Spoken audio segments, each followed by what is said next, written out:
हम शिकायत ना कर चाहिए मलिका राजा हो लोग रावण के शिकायत करला हम पहले का शिकायत करे के बा ओकर देन बा कि आज रामनवमी मनावता नहीं रावण जैसा गुंडा पैदा नहीं होता तो साधु लोग चिल्लात चिल्लात मर जाए भगवान अवतार ना ले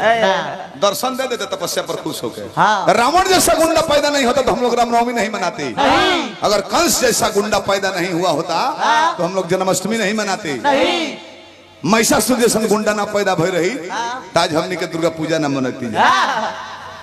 गुंडा है तभी निमन के भैलू बा आज डीएसपी इंस्पेक्टर दरोगा पुलिस ये लोग के कबले भैलू बा ये गुंडा जियता रहे ये सारा गुंडा नीतीश कुमार के लगे सरेंडर बोल दिए तो ये खुद कहें कि आप लोग बिना पूछे रिटायरमेंट हो जाए कोई जरूरत नहीं आप लोगों की यही से देख लो कब हॉलू पॉकेट मार साइकिल चोर मोटरसाइकिल चोर पकड़ाई तो पुलिस वाला मारत ले जाला लोग